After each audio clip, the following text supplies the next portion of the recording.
पुढच्या 1.5 महिन्यात राज्यात आणि केंद्रात मोठे फेरबदल होणार आहेत। दिल्लीतील या फेरबदलांचा राज्याच्या राजकारणावर मोठा परिणाम होणार आहे। दिल्लीतल्या सूत्रांनी TV9 मराठीला ही माहिती दिली आहे। मुख्यमंत्री फडणवीस आणि शिंदेंच्या दिल्ली वाऱ्या वाढल्या आहेत, त्यामुळे या राज्यातील आणि केंद्रातील बदलांच्या माहितीला बळही मिळत आहे।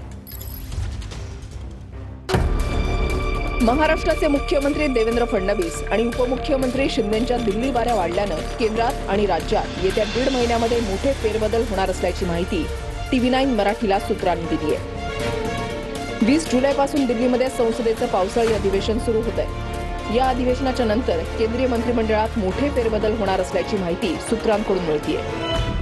केंद्रात होणाऱ्या फेरबदलांचा मोठा परिणाम महाराष्ट्राच्या राजकारणावर होणार असल्याची माहिती आहे।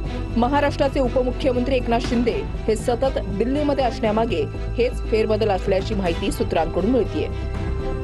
एकनाथ शिंदे दिल्लीमध्ये असतानाच मुख्यमंत्री देवेंद्र फडणवीस यांची केंद्रीय मंत्रिमंडळात वर्णी लागणार असल्याच्या चर्चांनी राज्याच्या राजकारणात जोर धरलाय। बॉडी लँग्वेज तेवढीच डाऊन होती। पहिला मी थोडा विचार केला की आपण खरोखर ह्या सगळ्या थापा ऐकायला बसायचं का, पण नंतर मी हा पण विचार केला की मुख्यमंत्री महोदयांचं कदाचित शेवटचं अधिवेशन असेल, त्यानंतर ते केंद्रात जातील, तर थोडं बसूया, ऐकूया।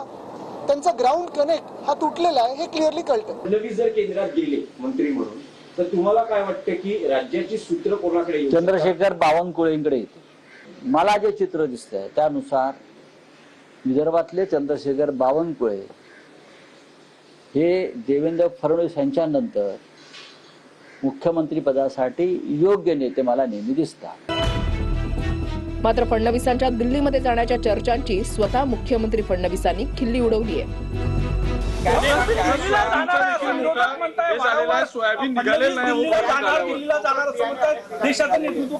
मी परवाच गेलो होतो दिल्लीला। दरम्यान याच चर्चांमुळे महायुतीतल्या नेत्यांनीही आपापल्या नेत्यांची नावं मुख्यमंत्री पदासाठी पुढे करण्यास सुरुवात केली आहे। उद्या या महाराष्ट्रानं देशाचं नेतृत्व करावं, या पद्धतीनं त्यांनी पावलं टाकावी अशी अपेक्षा आहे सामान्य लोकांची आहे। महाराष्ट्रात कोण?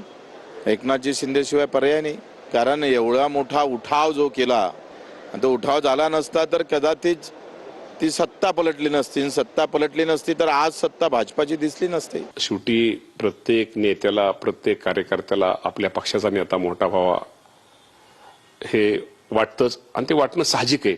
त्यामुळे आमच्या नेत्या सुनेत्रावहिनी पवार आहेत, त्यामुळे सुनेत्रावहिनी व्हावं हीच आमची इच्छा। शेवटी भविष्यात प्रत्येक पक्षाच्या नेत्याला वाटतं की आमचा नेता प्रमुखपदी असावा, तशी माझी इच्छा आहे।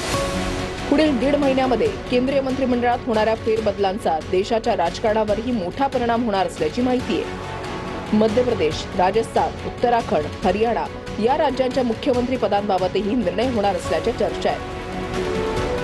दरम्यान शिंदेंनी मंगळवारी रात्री 6 बंडखोर खासदारांसोबत अमित शहांची भेट घेतली। यावेळेला शहा, शिंदे आणि बंडखोर खासदारांमध्ये 45 मिनिटं चर्चा झाली। त्यानंतर शहा आणि शिंदेंमध्ये 15 मिनिटं स्वतंत्र बैठकही झाली। या भेटीनंतर शिंदेंनी दिल्लीमध्ये पत्रकार परिषद घेत मुख्यमंत्री पदाच्या प्रश्नावर मिश्किल टिप्पणी केली आहे। तुम्हाला मुख्यमंत्री व्हावं अशी त्या सगळ्यांची इच्छा, तुम्ही मुख्यमंत्री व्हावं। आता वॅकन्सी आहे का?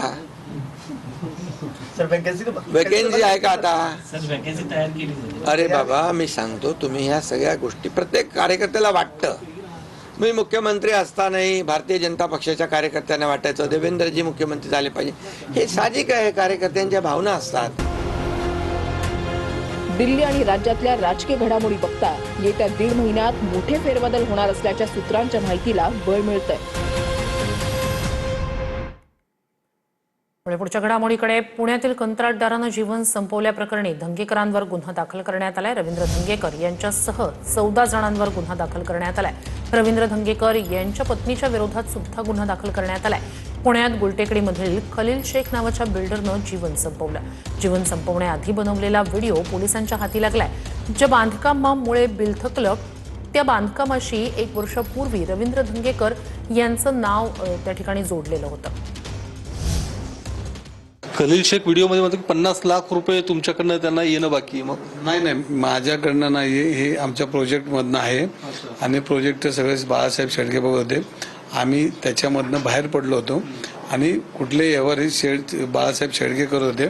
आणि शेडगे आणि त्यांचे जे काय होतं ते सगळे पॉवर आम्ही त्यांना दिलं होतं. आणि हा फक्त प्रोजेक्ट रवी धंगेकर आणि मी आमदार झालो एवढंच आमचं पाप झालं.